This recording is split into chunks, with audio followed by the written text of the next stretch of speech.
New tonight, Tulsa firefighters will soon be part of a national push to improve emergency response and track trends in real time. A new software system called NERIS, short for National Emergency Response Information System, is being rolled out across Oklahoma.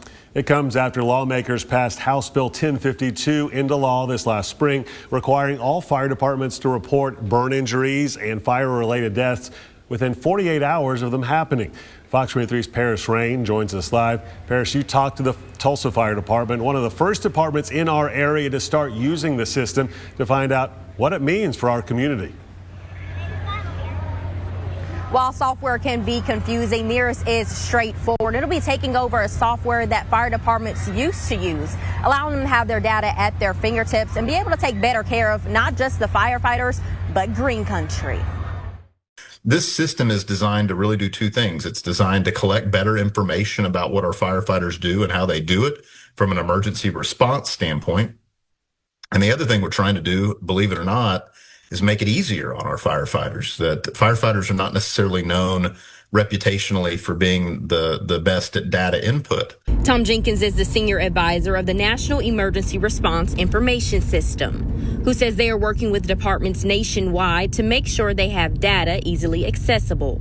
That the days of gut feelings and intuition alone being sufficient for our local public safety leaders to make decisions like where we're building stations, how we're staffing the various trucks, and what the model is that we're going to use to protect the cities that we have to protect.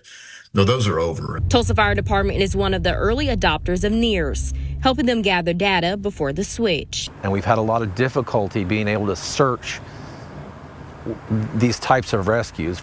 These things are important because if we have an uptick in rescues because of lithium-ion battery fires, then that gives us an idea that we need to focus our efforts in this area.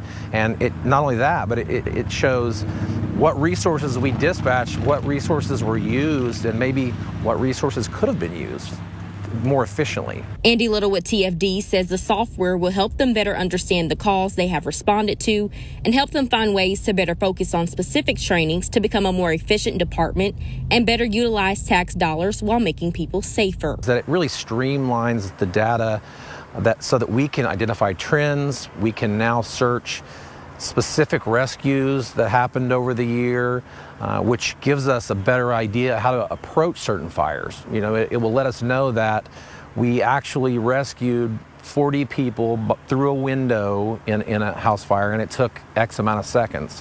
Where in the past, we would have to go into a program and specifically search in the narratives, which basically, in an easier way of explaining it, it was much more difficult to refine this data and make changes.